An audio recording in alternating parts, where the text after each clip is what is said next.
Hello, hello, hello. All right, let's get down to business. All right, hold on. Hide your name. Sarah, Sarah. Okay, you see my little kitty? You know.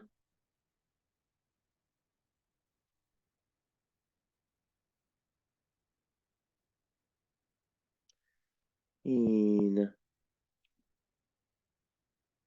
All right. Mm,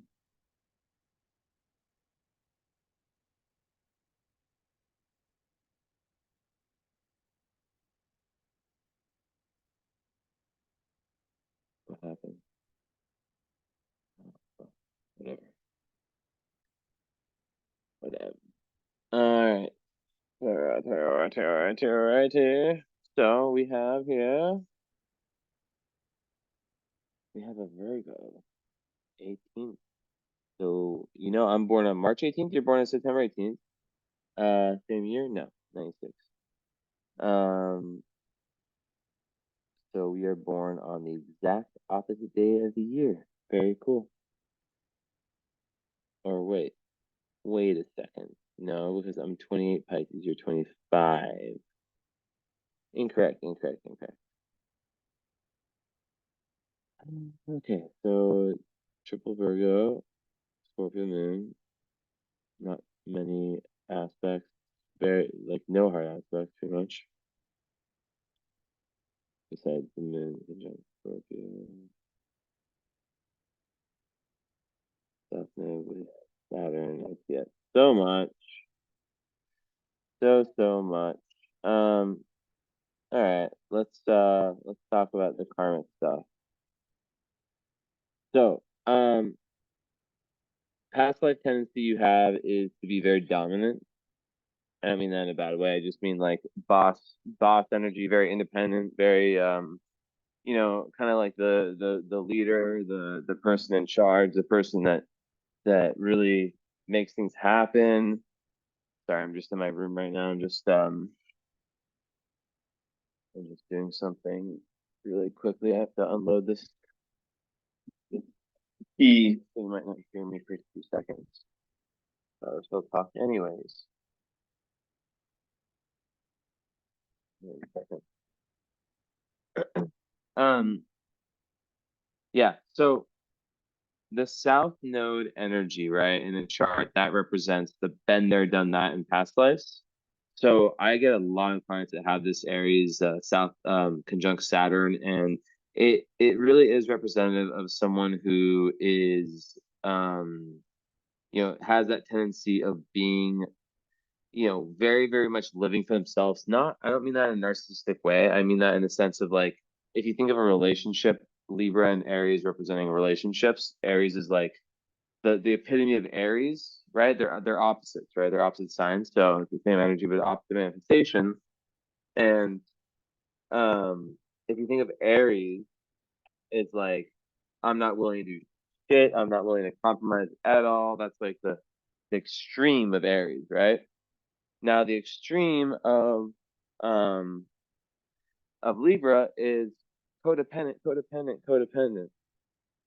Um, to the point of like not being able to really do anything on their own without their partner or whatever. So yeah,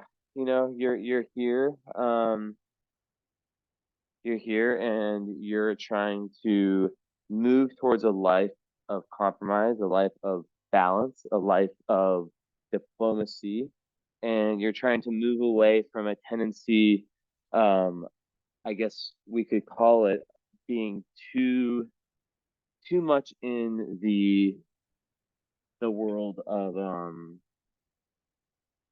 how do you say, too much in the world of like a good example, a good modern day example would be like the businessman or businesswoman who is just, you know like they're so um set, like everything in their life is just their business, you know.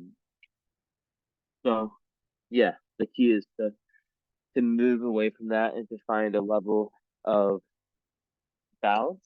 And um, with Saturn, a lot of times there is a certain self-limiting beliefs about what one or self. I guess rather than that, because that'd be more of the square. I would actually redefine it as um certain level of like stuckness, like karmic stuckness. Um, like think of the really conservative businessman who, just doesn't want to invest in himself emotionally or spiritually because he or she is so, embroiled in that world of their real estate or whatever the fuck. So moving towards Libra, oftentimes there's lots of karma around relationships, and you're presented with um lots of situations where you are meeting these very karmic partners, and you have the choice to either be, I guess, selfish or to to kind of take the opposite route and find that compromise.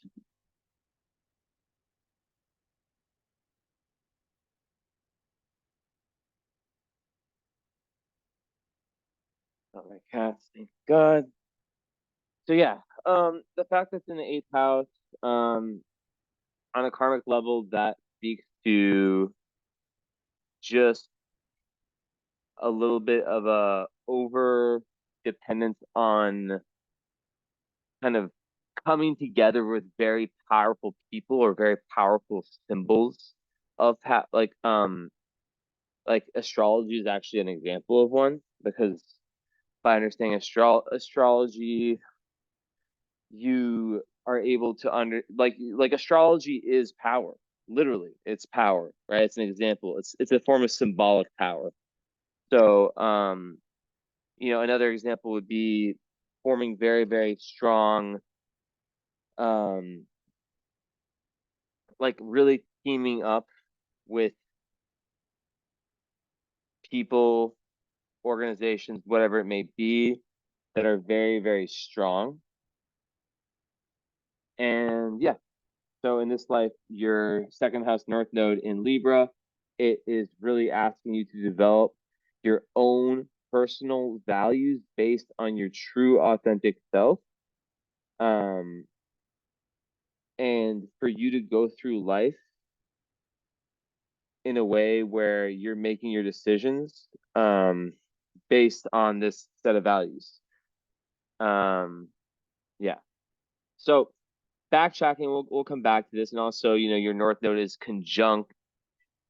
It's conjunct Chiron, so that could be someone who has some type of like some type of destiny as as a healer, right? Um, they have something to do when it comes to that, and because it's in this Libra, the sign of relationships, oftentimes Chiron Leo people struggle. They often go through some type of pain, in their romantic relationships, and they can be very, very, very good at bringing different types of people together. So,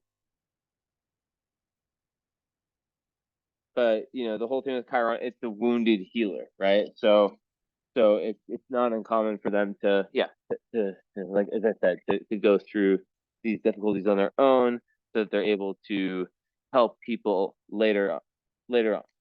Okay, backtrack. I just want to touch on that a little bit. Well, actually, a little bit more. So with the second house,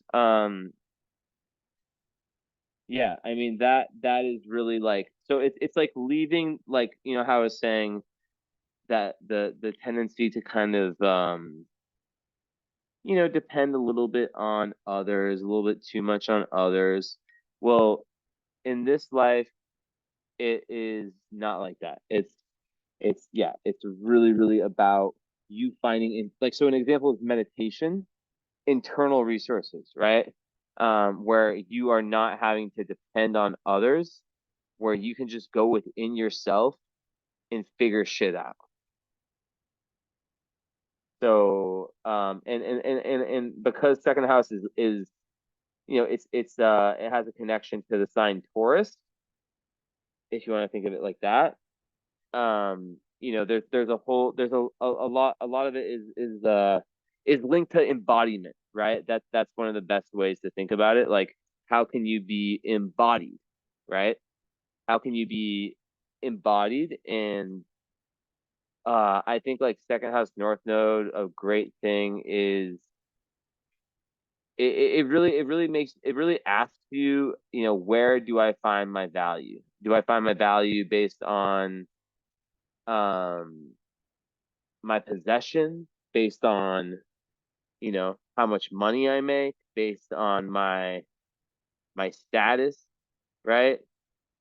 What I own, blah blah blah, or is it from something within myself, right? And really, the truth and the way to succeed in that realm is to find that balance between that physical and metaphysical. So it's not asking to be this nun that lives in the fucking wilderness and doesn't speak to humans. No, you're still existing in this material world.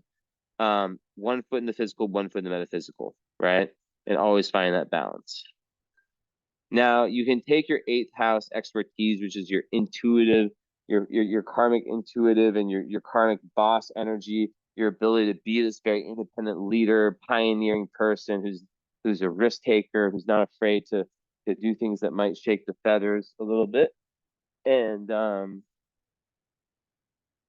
take that and become this leader, or become this diplomatic leader is a better way of saying it. All right. Let's see here. Let's see here. Let's see here. Let's see here.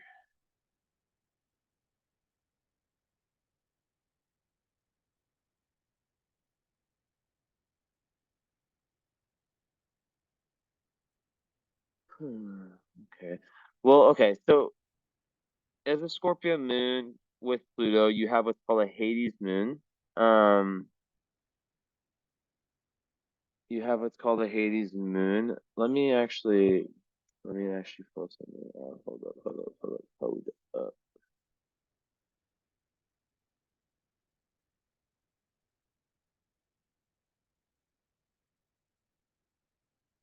Okay. Um,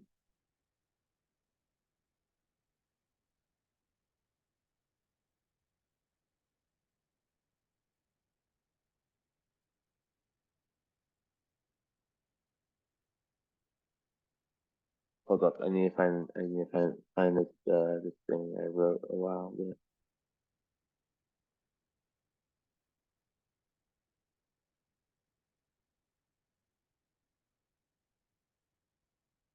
Yeah, well, basically, I can't find it, but so when you have a Hades moon, that means you have a Scorpio, either a Scorpio moon or Pluto square conjunct your moon. Uh, it's especially strong when it's a Scorpio moon conjunct or square Pluto. Now, this is the ultimate, ultimate generational curse, right? This is the ultimate person who is holding a very, very intense energy and different energetic patterns from so many generations of their family. They are the ones, and I get a lot of these people because I'm an intense astrologer, and I think I bring this intensity of human.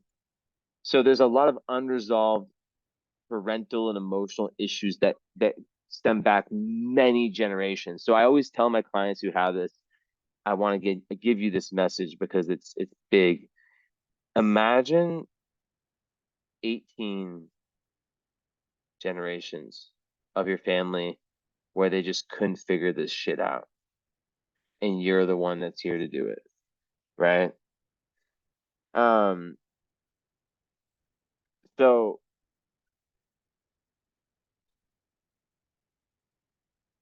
it can be very toxic, the relationship between mother and child.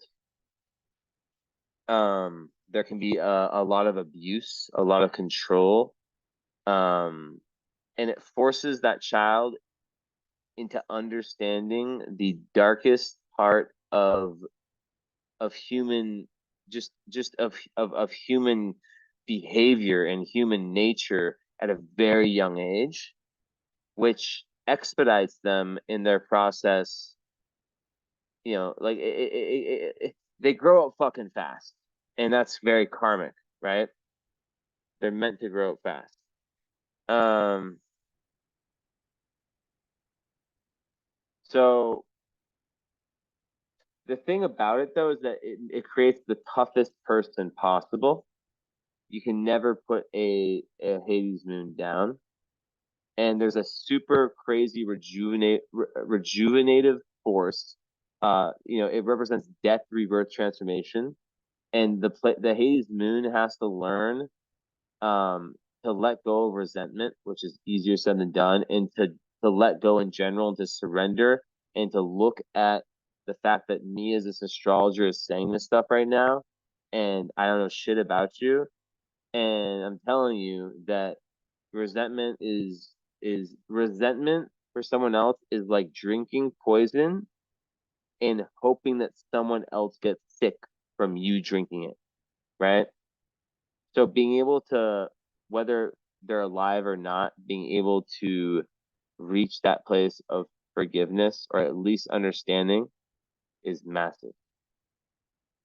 But yeah, often like the emotional needs were not met early in childhood. Scorpio moons tend to have like, a lot of times their mom was very stressed out. A lot of times their mom had a very stressful birth process where they actually felt unsafe in the womb.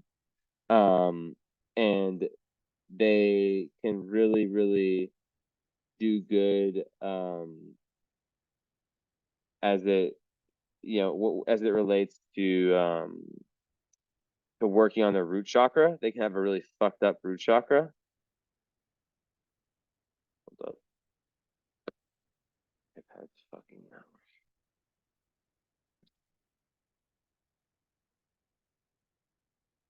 And yeah, they can just have all kinds of fears of the unknown, and it really is important to like accept, the dark side, and it really creates like some of the best healers. Um but yeah, very intense people, and it pushes one into a deep, like that, like when you have a Hades moon, like there's no choice for you to take on a healing journey. The amount of my clients, like the mathematical probability of me having this many people that have Hades moons is so low compared to the amount of, the percentage of my clients that have them. It's fucking a lot, right? And mathematically it probably it's ridiculous, right? um so yeah, being able to release these deep fears, being able to enter adult relationships, and understand that a lot of times there is that fear of abandonment. Now, of course, free will does play a role. So, there are situations where even despite this, the mother did, I don't like saying the mother. I like saying the early nurturing, parents, um, whoever was responsible for that. Like, there is those times where they were able to, yeah, really slide in and make a difference. But yeah, it runs deep. It runs really, really deep, and there's a lot of release that's needed. And yeah, like being able to like really, really make space for the new, So yeah, so much karma, and so much to be released, and it's a very deep, deep wound. Um, and there can be a lot of deep unconscious matter, and the family karma it's almost like you are you're really like the torch is passed to you. Are you going to be the one, to heal generations and generations? um so yeah, Pluto, it's the planet of the underworld, right? So um it really asks us to go deep within to our own personal underworld and allow ourselves to change, allow ourselves to accept what we cannot change. And yeah,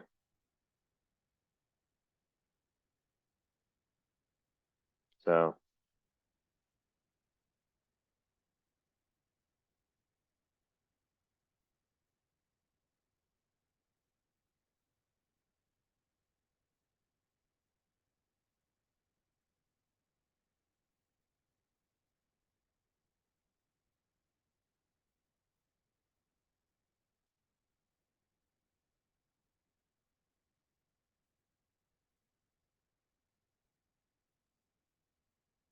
anyways,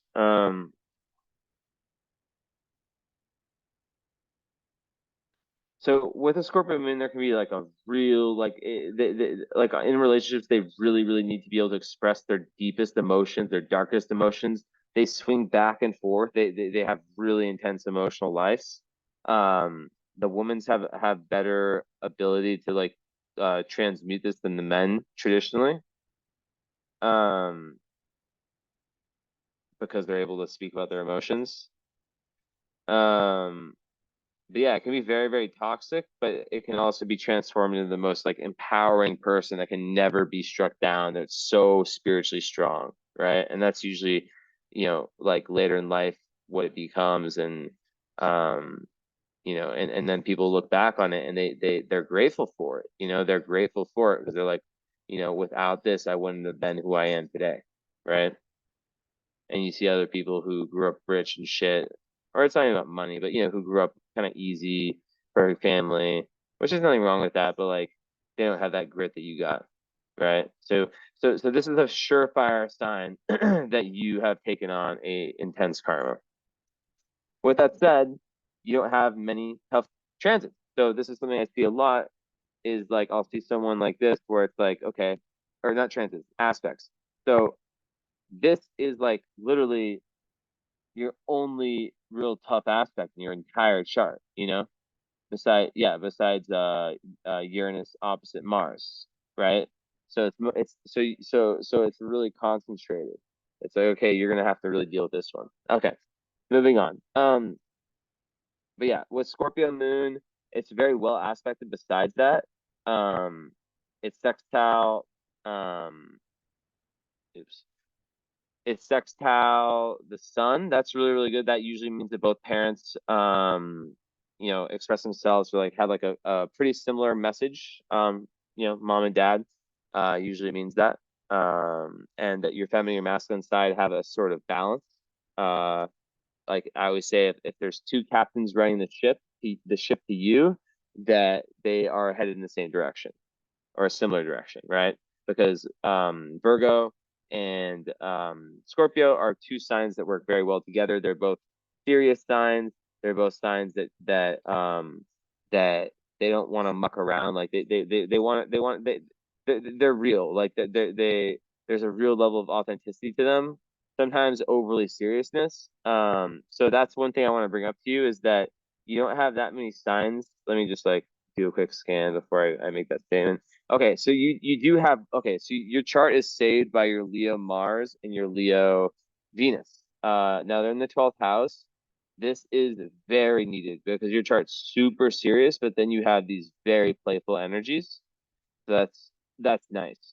Um, Now they are in the 12th house, which can be the house of repressed energies. So this can actually create self-sabotage, especially when it comes to Venus love and self-love. And sometimes the 12th house Venus people tend to lose themselves, you know, into the unknown, and like kind of obsess over the future and lose sight of the present. So yeah. And then like the Mars in 12th can literally like like feel like the personal power is eroded. So the best thing when you have 12 house planets is to be of service in your life. And a Scorpio moon is such a powerful healer. Um, and Pluto just gives you that power to not like once you transform yourself, then you're able to transform others, right? And like I've seen 12th house Mars people like have emotional outbursts out of nowhere, out of the blue, and they like if their life is not headed in this in like a way that's authentic to them and to their depths, they can really feel like they're just like going in circles and it can really fuck with them. And yeah, and they can like self-sabotage unconsciously. Um, so I think like already from your chart, I'm seeing someone who, Virgo is service, Scorpio is the healer. Um, so I would think that it would that there'd be some level of wanting to make things work in that like in some domain like that. But let me check one thing. Hold up, hold up, hold up.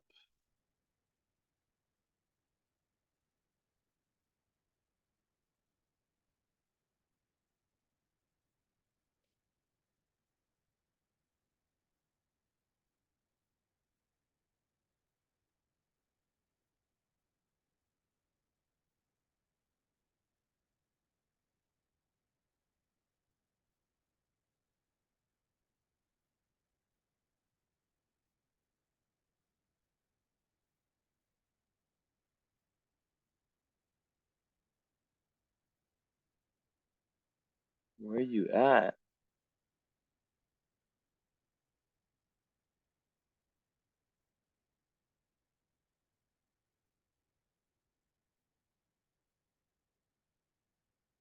So confused.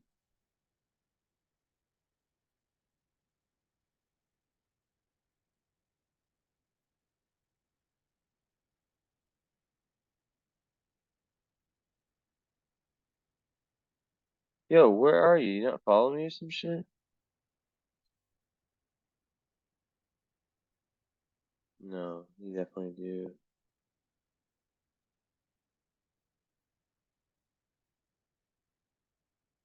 It's gotta be right here.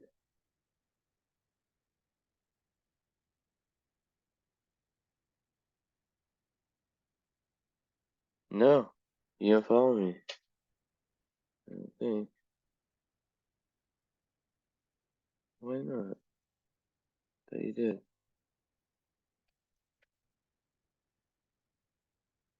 Um,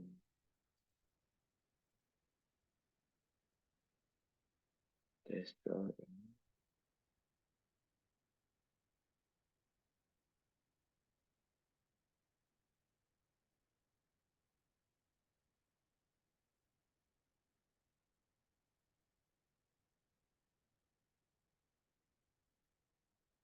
Oh, is this you?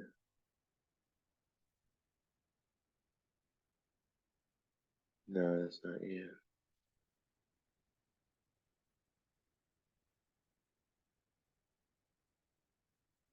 This is weird.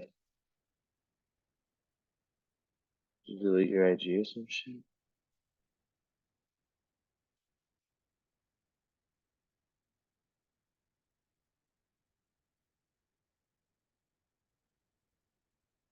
Oh, okay. Let me search here.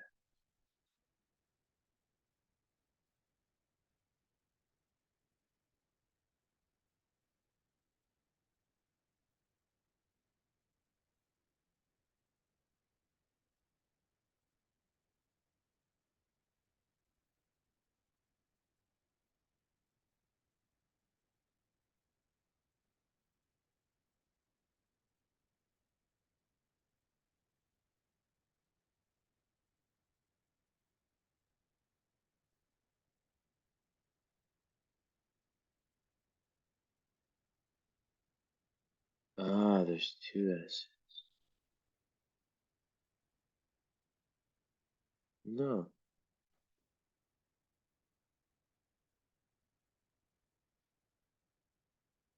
Okay.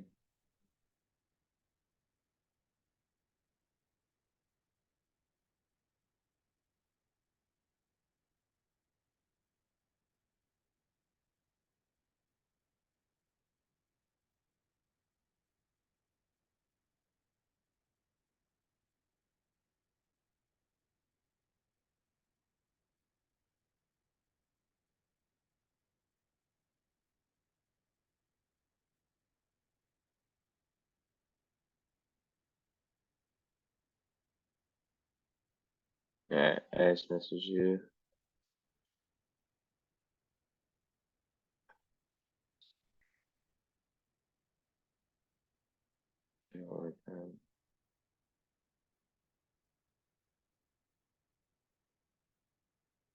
Yeah, you definitely do not follow me.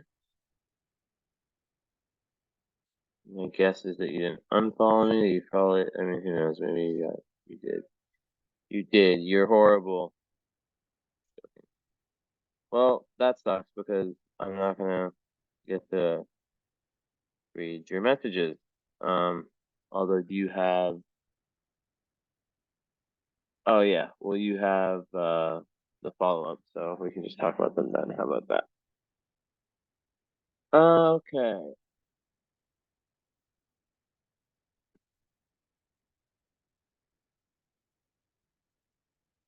Okay. Yeah. So I just sent you an email, so we'll see if you somehow see it by miracle.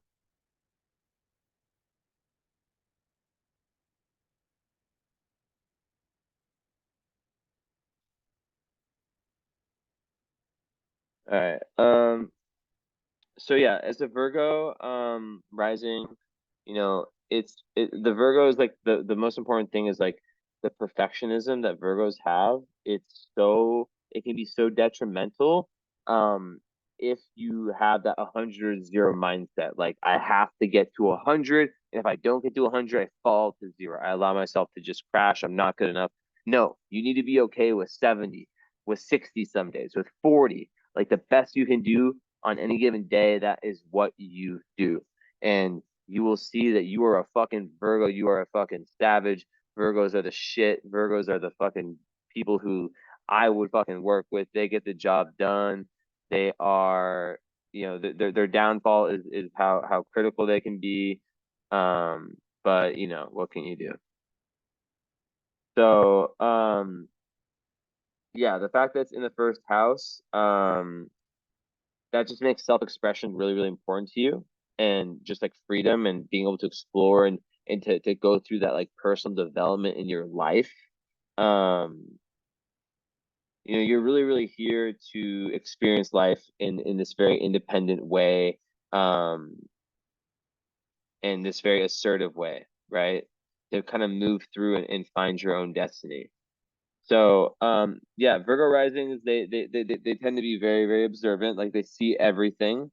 And yeah, I mean they're the people who, um it's mutable earth, so they will usually like wait on other people to kind of take initiative. They can be, yeah, and the biggest thing with Virgo, I'll keep saying it, is in relationships they can be really fucking annoying if they haven't gotten past this like this like this tendency to be overly self-critical. If they've gotten past that, then they can be amazing, and they're so loving and so giving. They love to do things for their partners, but they can be very nervous, very restless, um, but also really, really organized and very ambitious. I'm sure you know all this stuff already, but that's kind of like the main thing with Virgo is sometimes it's too logical, it's too right brained, and yeah, like it's like how to get out of that. So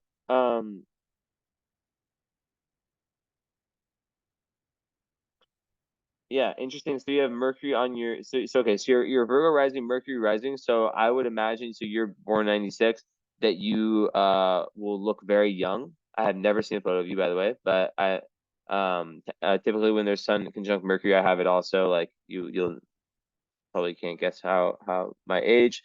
Um but yeah, like the fact you have a double whammo of that, right? Which is really dope because you have a Mercury rules youth. So Virgo ascendant, that makes your chart ruled by Mercury, and then Mercury's in the first house, conjunct Sun. So people have Mercury conjunct Sun. They keep that youthful look throughout life, if they're healthy, of course. Yeah, you can't just be eating Burger King every day and then still expect it, right?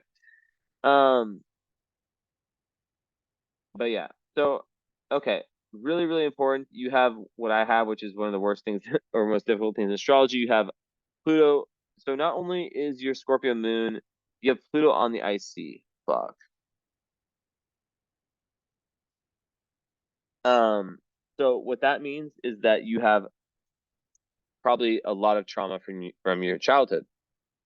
Um, it's like of any placement in astrology, this is the placement that speaks to like a very traumatic childhood, very volcanic. You know, usually the house was experienced in a very volcanic manner. You know, and just not feeling safe, right? Not feeling safe, which is very subjective, right? Um, and interestingly, like Jupiter in the fifth house, I wouldn't be surprised if you're the type of person who wants to, who like, you know, perhaps had like a very difficult childhood and wants to kind of create a life for their future children that's like the opposite of what they went through. But yeah, I mean, going just back to that connection of Virgo and Scorp, um, yeah, I mean, at the end of the day, it is it's a good match, and um if you can lean into the highest energies of the Leo energy, because Leo is about the inner child, right? So if you can be of service um in your life, whether it's to your job or whatever, um and not given to lower, because you have Black Moon Lilith and Leo, which Black Moon Lilith is your lowest potential tendency. So whatever science is, like how we defeat ourselves. So Leo, that has to do with being a little bit potentially egocentric, or kind of like me type energy. I'm not saying that is you, right? Because the gift of the Black Moon is to understand like how we can transform this into a very good thing, which in your case, the Leo can be transformed into like great leadership, right? But yeah, Mars and Leo is really, really like very good at being with their inner child, express creativity, express playfulness, confidence. They can be dramatic, um, sometimes arrogant, let's be real. I got Leo too. But yeah, and then like um, Venus and Leo is is definitely like, well, I'll get into that later about the relationship stuff for sure. So yeah, 96. I think we're enemy signs in I'm not sure actually, but in Chinese astrology, but I don't know much about it. But yeah, like I can't stress enough Pluto on the IC is so like I've obviously studied this a ton, and the biggest thing here, like yeah, obviously like I said, home environment, super big challenge, childhood traumas, disturbing events, all that stuff, like really feeling like one or both parents were like very overwhelming. Um, I've heard stories of them being drug addicts to abusers, all that kind of stuff, or just like really not feeling rooted in the childhood, like changing homes a lot, um, or just not having like the parents fighting a bunch. And it's really important to not recreate that in your future environment, right? Um, and the challenge is to like be able to assert your own rights within your family without resorting to aggression, which is why you have that Libra, the diplomat, North Node, right? So that is meant to be, in many ways, but in your family, you're meant to be the one who can still have strong boundaries. So if you have to cut off family, you have to fucking do it spiritually. If they're like so toxic, right? I had a lot of clients, and like I hate saying it, but like if it's the only option, like it's the only option. Um, but yeah, like the thing about this is it gives you lots of wisdom as you mature, as I said, and um but it's the unconscious, so like it's still bubbling beneath the surface, and you think you've like beaten it, and then it can come back to fight you. So it's kind of like work that has to like continuously be like worked on. And because it's opposite the midheaven, which is the career, the dharma, it shows that like if you don't do the work, there's like a direct impact on your highest potential in career, right? So, but also it can really like make you it can really impact your choice of career. Like a lot of people with this, like myself, like choose something like psychology, or something that's like real estate or politics where there's like lots of power involved, right? That's yeah. Or yeah, like caring for the elderly, that kind of stuff, right? Um, so yeah, Vesta is on your IC also, so that would indicate that you know, like you are someone who really, really is best the fourth house people are very committed to their family. So maybe that speaks to the commitment of you wanting to like right the wrongs of past generations and really make things right and have that compassion for your family. Or maybe it's like the family of born in 96, so I'm not sure if you have kids, but maybe that's speaking to like the future family. I'm not sure. Or maybe things got good with your family, who knows? It's always multifaceted, there's always so many different potentials.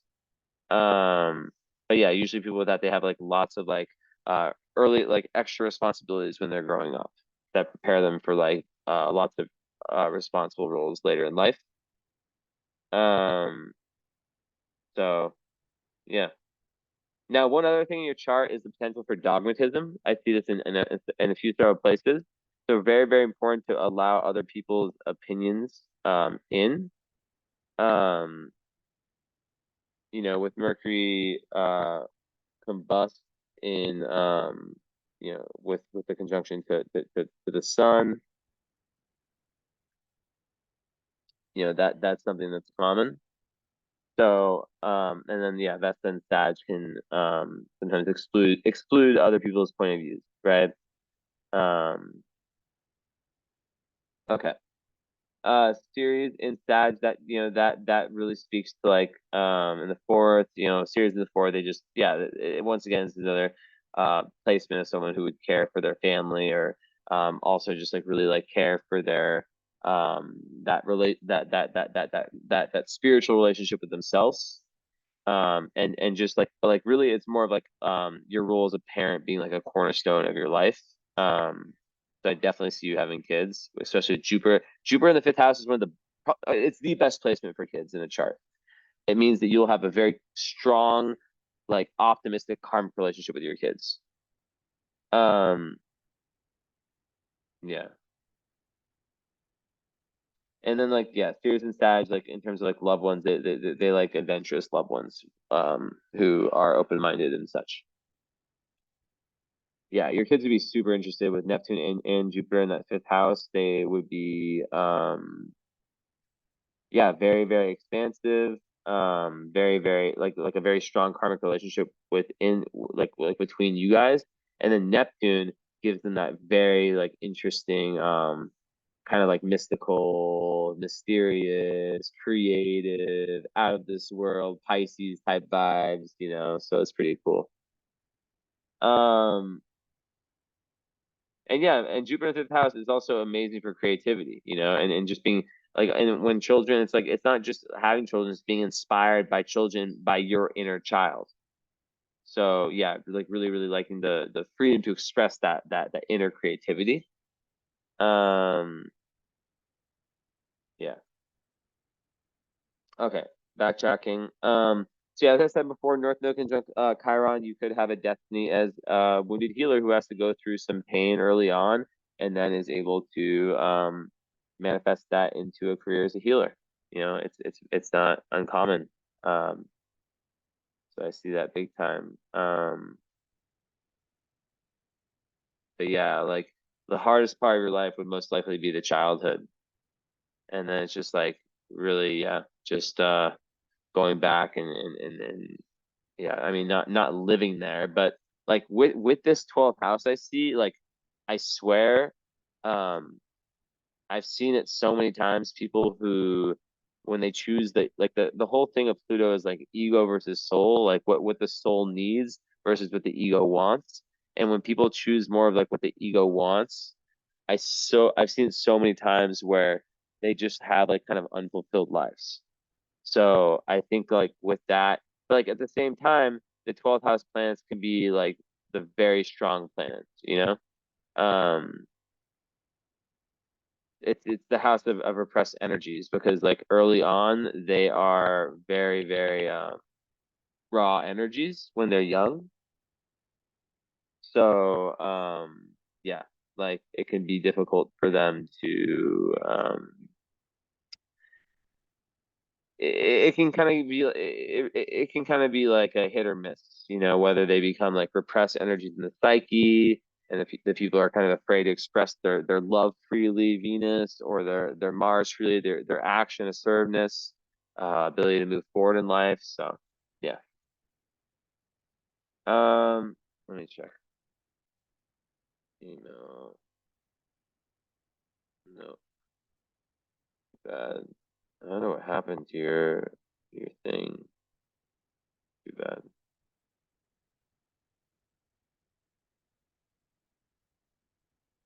Maybe maybe you wrote it here.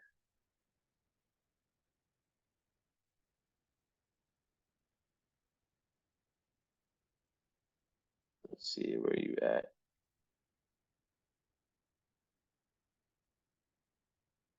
Yeah,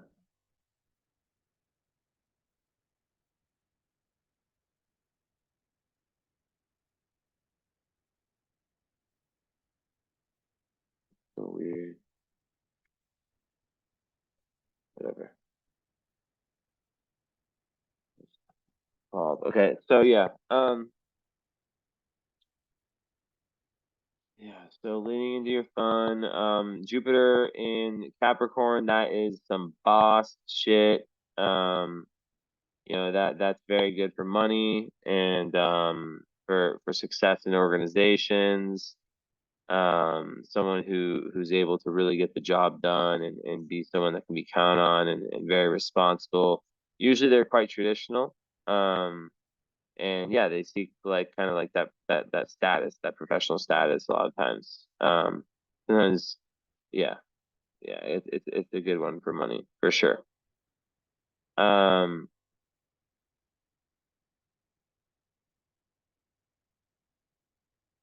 And yeah, like Virgo. So okay, Mercury retrograde in your chart. So this is very interesting. This means that you as a so you have natal Mercury retrograde. So when Mercury's in retrograde, you're gonna feel more at ease, while everyone else is freaking out. You're gonna feel more at ease, and we have it on a karmic level. It's super trippy.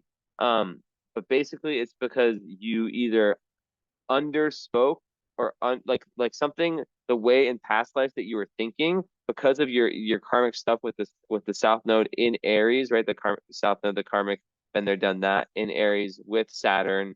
Um, you were too stringent, you were too in the material world, and it squares Jupiter. So this means that that yeah, like I was saying, like your belief systems were you didn't take enough adventures when it comes to trying to like discover you know deeper belief systems, right, about the world and how it works. So you lived a lifetime or lifetimes where you were just kind of held back and just not really, you know what I mean, um like your idea of truth, of ultimate truth, is super super far off from what truth really is, right? Of course truth is subjective. In this life you're really really here to learn about that. So yeah, um so when we kind of put that together, um hold on.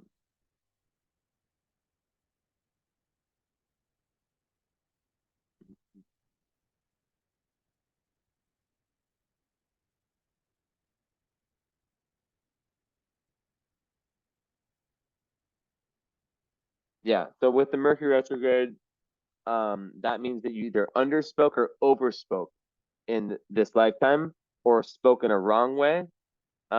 And that means that like for the first like 25, 30 years, it tends to push that person into a more like over, like just very ruminative, analytical. Like they're trying to almost the process itself is more around like trying to figure out how you want to come across with your communication and with your thinking. So that people with that, they tend to spend a lot of times in their own heads thinking how they want to come across, and then they start to make movements. Now, in this case, because of the nature of your nodal energy, I wouldn't be surprised if if the way you spoke was way too um in line with that kind of that power structure, kind of patriarchy, that kind of energy, right? So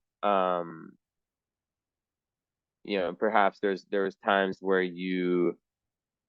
didn't speak when you needed to, or overspoke in ways that weren't in line with the highest vibration. So yeah. And oftentimes people with Mercury retrograde, they will find people from their current incarnations that they will use to try to recreate situations from Mika. Get away from there. What are you doing?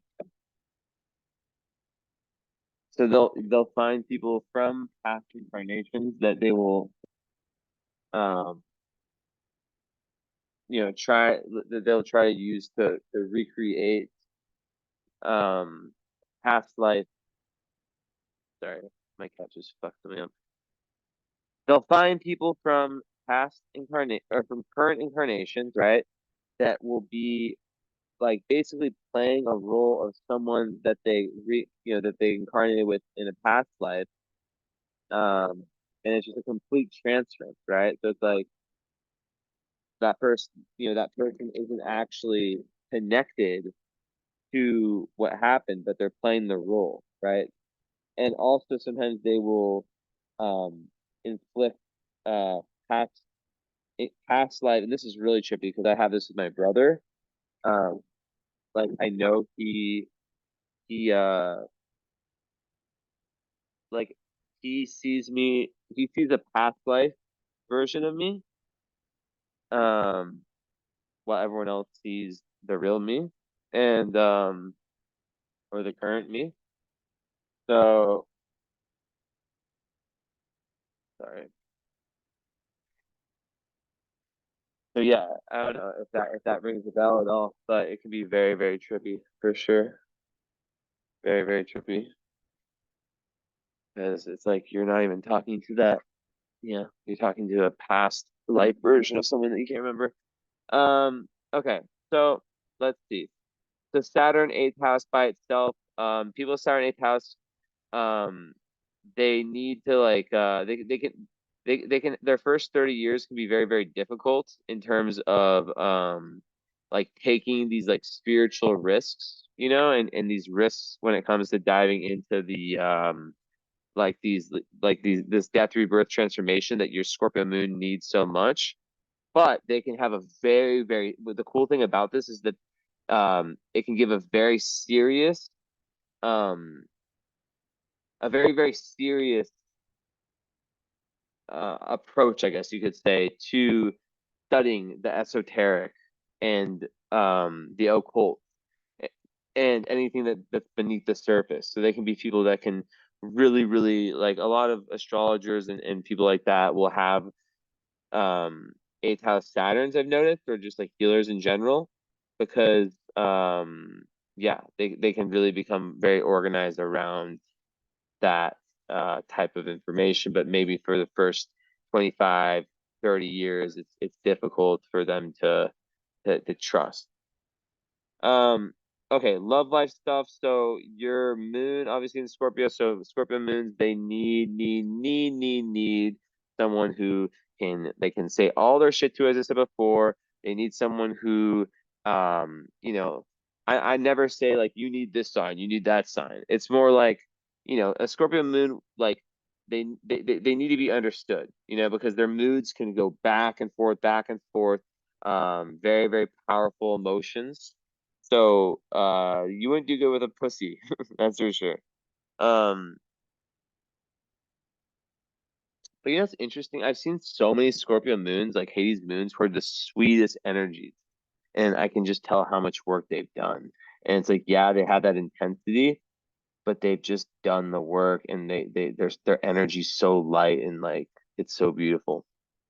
But yeah, like just in general, you know, a Scorpio moon person is gonna do better with someone who, at the very least, they don't have to have a certain sign, but who is not gonna judge them, and who's gonna give them space when they need space. But then also Scorpio is a very, very, very, very romantic, like very, very close sign. Like it's like about two souls becoming one in love. So they want that you know, they want that closeness, but then at the same time, yeah, they just need someone who can at least understand their energy. And you know, maybe a sign like you know, your descendants in Pisces. So, you know, Pisces and Scorpio do really, really well together. And even Virgo and Pisces do well together, opposite signs. So that could be a sign that's really good for you. Um, and Pisces is a really laid back energy if you find a good vibe Pisces, like myself. Um, but I'm joking. Well, I'm not so bad, but you get the point. Like a really good Pisces is very, very good for someone with Scorpio, because they just get each other. It's two signs that are married a lot, right? Um, so yeah, like a Pisces moon, Pisces sun, whatever. So okay, then when we look at your Virgo side, um, you know, that just wants, you know, that wants that consistency. Well, I don't know. I mean, like, just the fact that it's in the first house, it's like you want on one end, like, this ability to like go and go deep, but also have space, like, so have like periods of like real intensity, and then pull it back and have feelings of more lightness, and that's what that Leo energy represents, right? Um, 12th house love affairs can be quite karmic, very karmic. So you'll have very, very karmic love affairs. Um, but very, very important to make sure that you don't make it all about you. In that with the Venus conjunct Black Moon Lilith, but you can be, yeah, very transformative love affairs. But yeah, so it's like this mix of seriousness, but then this need for like inner child goofiness and fun. And with Pisces, I think that could be a very, very good energy. Um, so Juno, which is like the ideal partner, is in Aries, which speaks to the first house, which is someone, and it's conjunct South Node. So that is showing that your marriage partner, if you don't have one, will be someone very karmic, from past life, 1000%. And it's in Aries, so your ideal partner, eighth house Aries, is someone. Eighth house is with Scorpio, so it's someone who can go. You know, it just sums up everything I just said so beautifully. It's like someone who has their own life, who's independent, who's pioneering, who can give you your space when you need it, but then also who can come together and have that real, real deep, deep connection. The two souls becoming one type thing. And yeah, yeah.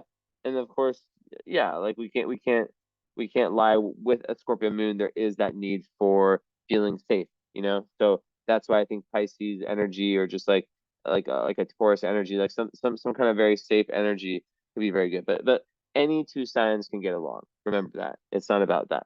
It's not about these types of things. Yeah. So moon sextile Mercury, that is someone who can like really make, like, blend heart and mind and make good decisions, and really, really speak from the heart very well. So it's very good for that. And then so moon also um sextile Neptune.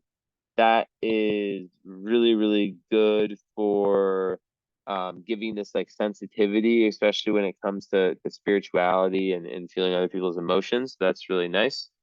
Um, yeah, and then with the Sun and Mercury, sometimes, yeah, the dogmatism, like, people can sometimes, because it's not a Cazimi, which has to be 0.17. So sometimes people can identify too much with their minds when they have that. So it's important to kind of like hear other people's perspective. Sun trine Uranus. That is awesome. I love that. I love that placement so much. It creates someone who's very inventive, very unique, very individualistic. Like they do things their own way. It's the road less traveled. Um, and because it's a trine, it's more of an easygoing sense of being different individuality that people are attracted to. And yeah, it makes you like kind of interested in like kind of unordinary types of things, subjects. So Sunshine Neptune, that is amazing. Also, I love both of these placements. That just makes someone super artistic, super imaginative, um, and they can be like these artists that can be a little bit eccentric even, um, but it's a trine, so it's not seen in a way that pisses people off or offends people. And you can really, yeah, you have like a very warm aura, and which is very, very good for a Virgo, right? Virgos, as I said, can be a little bit um kind of rough around the edges sometimes, misunderstood. I love the sign myself, but I see how sometimes they can be a little bit overly serious. So I think that definitely helps with that. And yeah, and then also Mercury is trine. Yeah, so Mercury trine Neptune is the ability to storytell and to really, really do well through communicating anything that's mixing intuition with speech, mixing the spiritual like realms with the mind. So that's excellent. All right. And then yeah, and then you have Venus and Mars. I have that as well. And you have, yeah, in Leo. So obviously they're in the 12th house, but yeah, I mean like Venus and Mars people, they are very, very charming. It's a very sexy placement. Very passionate, very alive. They really want to share what they're doing, like adventures with their loved ones. But what can happen, I've noticed with this, is they can have very high expectations in love, and they can really, really be with that grass is greener on the other side energy, and they can be very disappointed in intimate relationships and just like think like, oh man, I could do better, I could do better, I could do better. So yeah. Okay. So let's see here. So yeah, Chiron's second house also, I must say that sometimes people with this, um they suffer from poor self-esteem. And sometimes they try to find it too much through money. And a lot of times, yeah, a lot of times it's with the with the parental figure of the opposite sex that they had some kind of pain with early on. Um, but yeah, okay. Oh, third house moon. That's interesting, right? Um, so that gives you a super. That's very good for intelligence. It gives you a very strong need to communicate on like a daily level, right? Um, hold on, I'm looking for yeah, so it gives like a strong need to communicate on a daily level. Third house moons are people who, yeah, they want to keep up with like the latest trends and news, all that kind of stuff. They want to be with their friend groups and just like hearing about the gossip and yeah, like the moon in the third, it's also very good for writing and for communicating, and journalistic type stuff, just finding information, research, and just like someone who really wants to express their ideas and just learn a lot, and very good for, yeah, for public speaking, writing. What else? What else? What else? What else? Yeah, and someone who just wants to move around a lot, more so in their immediate environment, right?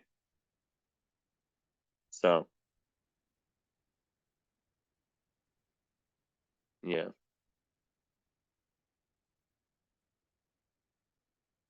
Yeah, and then Neptune in the fifth with Jupiter.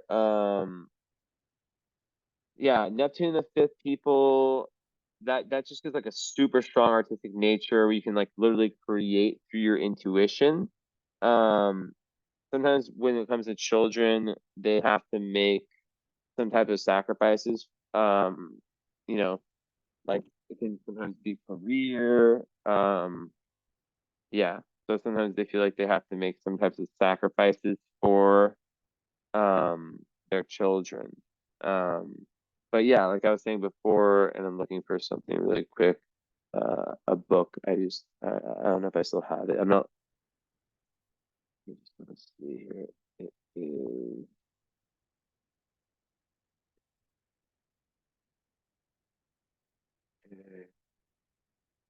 Stop, Ina.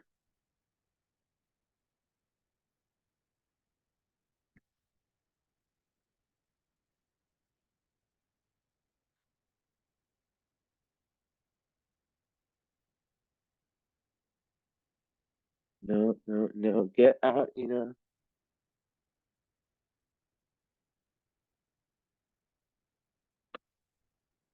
Out, cat.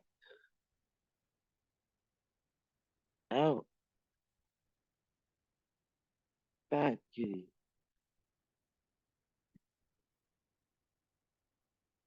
Okay. Um, let me see one thing. Like,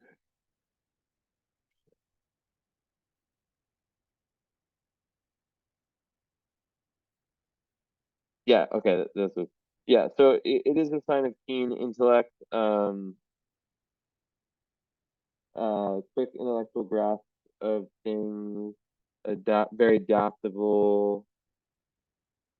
Um,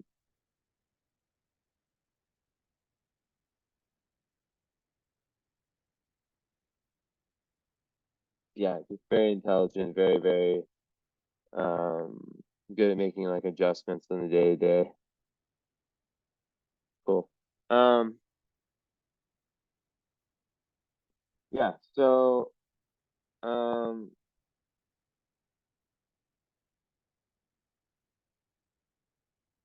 so yeah, um,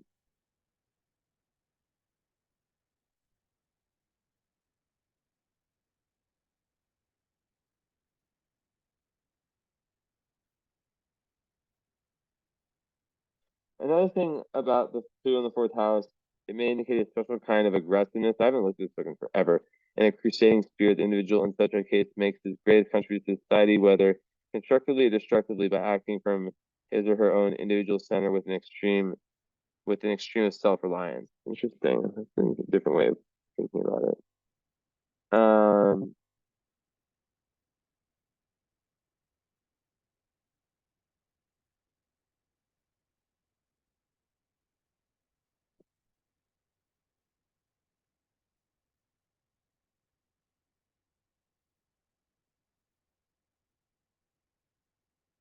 oh, I like this about Neptune the fifth. This is something I didn't add.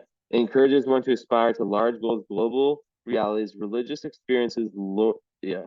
Um, and it compels one insidiously or subtly to reconsider one's attitude towards emotional dreams, romances, creative activities, social risks, etc. Produces glamour, gives an evanescent kind of personal charm. Yeah. Okay. Cool. Um.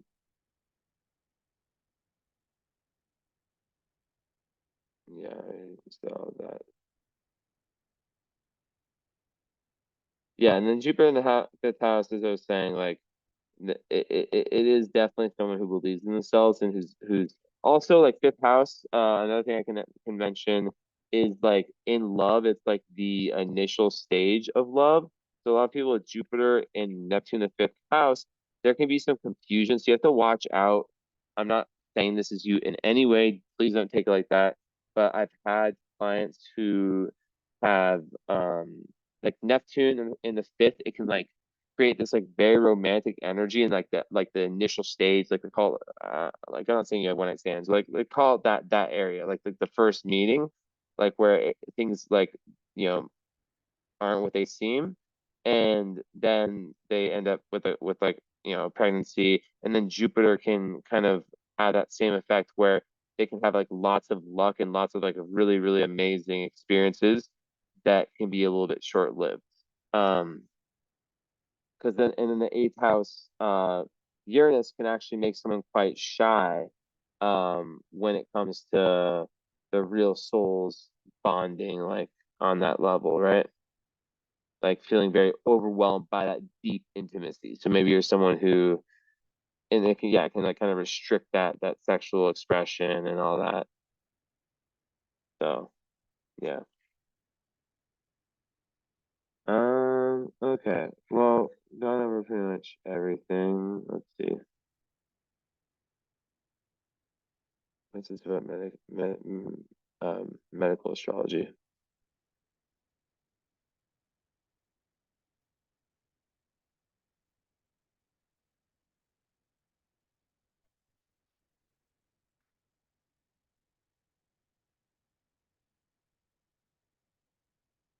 Hmm.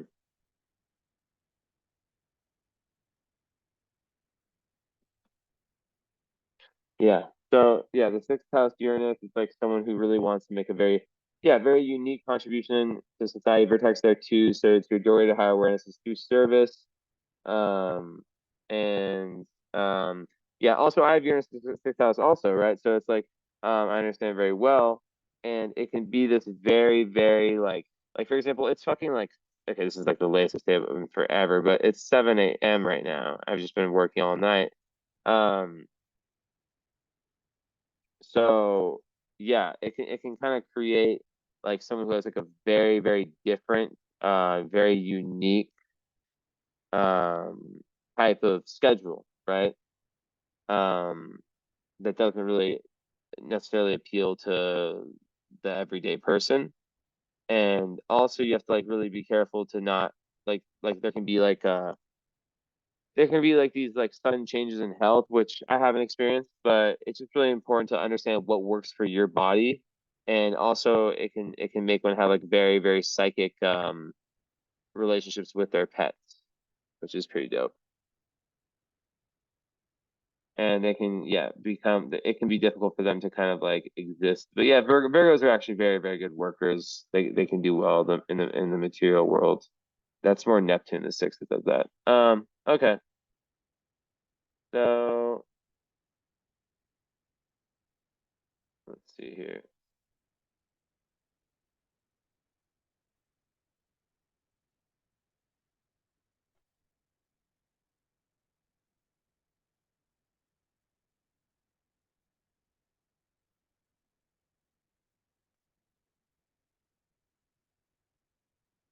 Hmm.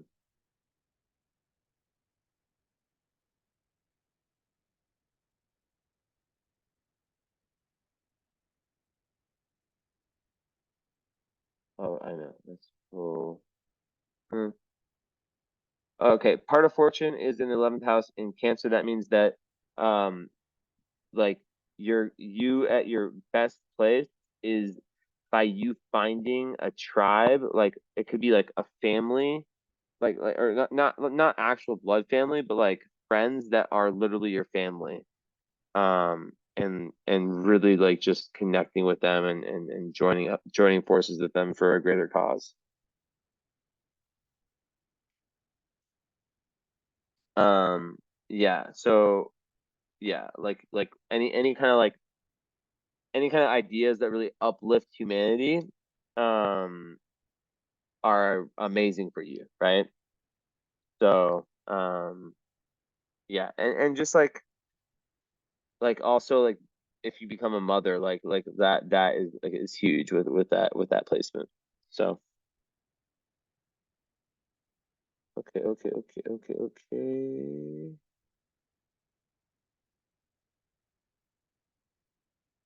See, what is it? Code is open.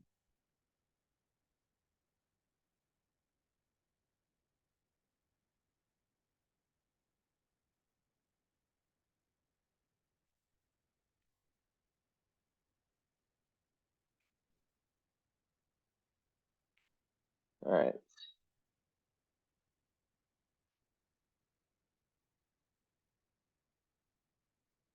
is this? Okay, so you have Zosma. Okay, so now we're looking at fixed stars and asteroids. You have Zosma on the rising. Zosma is a star that is literally linked to esoteric and truth seeking. So the fact that you have that rising is massive. In Babylonian astrology, there's Zosma, Hydra, and Denebula. Those are the three that are most like linked to astrology. So the fact that you have that rising, that could, potentially, speak to something in that realm. Who knows?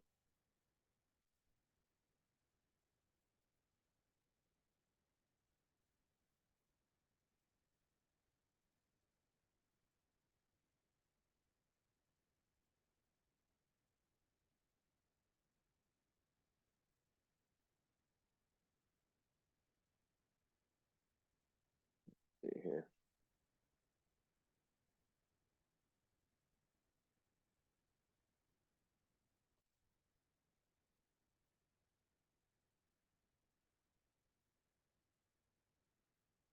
So yeah, sometimes with Black Lows and Leo, also there can be like a fear of change where they feel like their position in society, like everything that they've built is so important to them that they want to kind of hold on to that because they link a lot of their ego and their self-esteem to like what they've achieved. And they can really fear change and fear losing that.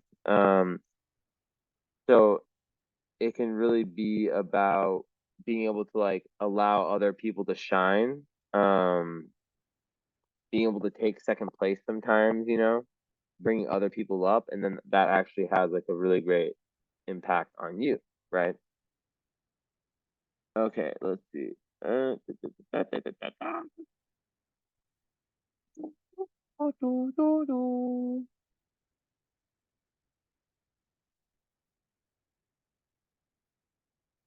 Oh, okay. Midheaven is in Gemini. I didn't mention this. So this is you're gonna love this. Midheaven and Gemini people, I've noticed it so much. Um, because of the mutable energy of stop making fucking noise, Cass. Of of Gemini, Midheaven, your Dharma, your career. So many of my clients with Midheaven and Gemini go through career changes in their life. So if things are unclear for you, just know that you are headed somewhere. Like everything is divine. Just put your next best, and we can talk about all this in the follow up. Of course. I highly recommend adding the current astrology to that. I would be willing to do that for 260 extra. I'll write down right now, actually, and that would be like a 1 hour. Did I already say this? Sorry, I've done a few readings in a row too. Um, I don't think I said it. Did I?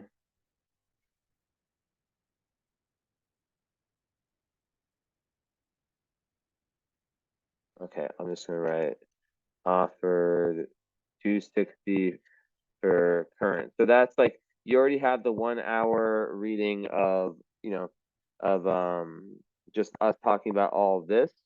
So how it works is like you get this reading, you watch as many times as you need to, take notes, all that. We schedule a date and time.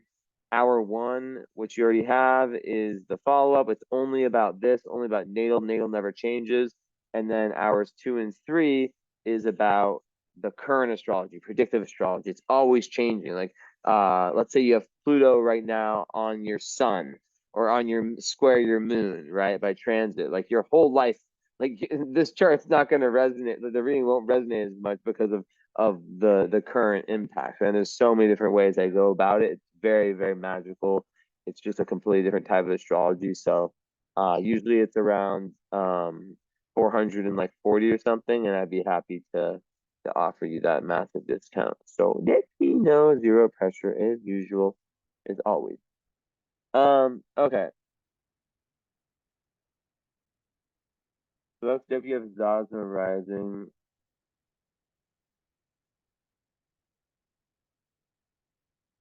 Ooh, so you have lust with Chiron. So you could actually be like a sex healer therapist or do something in that realm. Um, just an idea. Oh my God, everything's so stuck together. 26.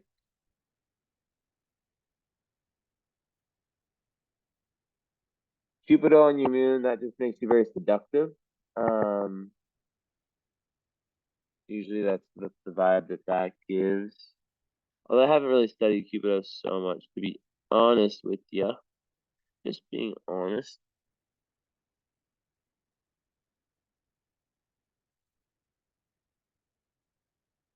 Quar with, okay, so Pluto, that could be a trauma marker, especially since Pluto's on the IC.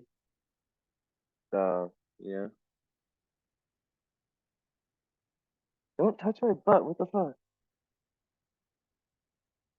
Oh, and Ness is also on the, yeah. So I definitely see a lot of trauma markers in your chart.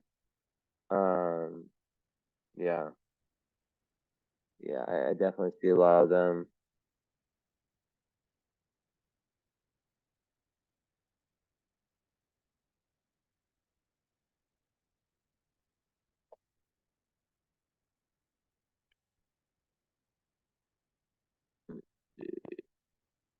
The Jupiter doesn't have anything.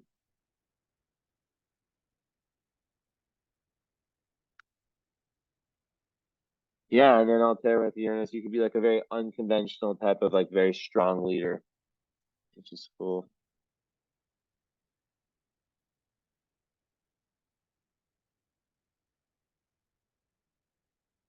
All right.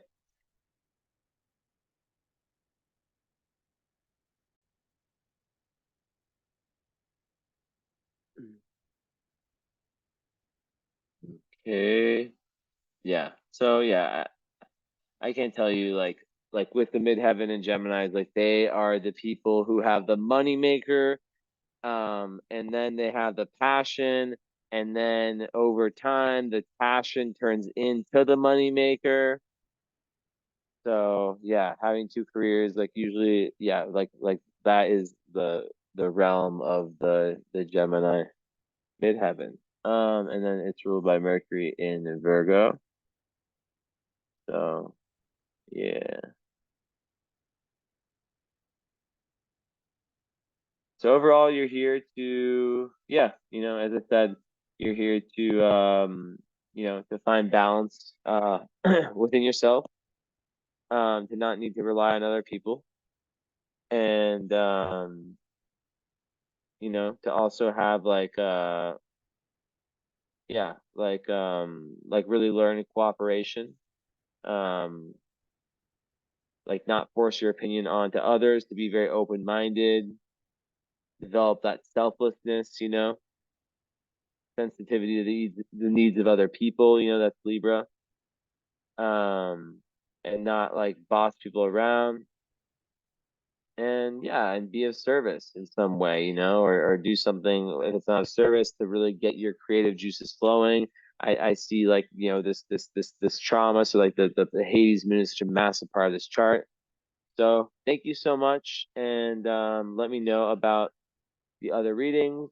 And let me think. Yeah, that's it. Thank you.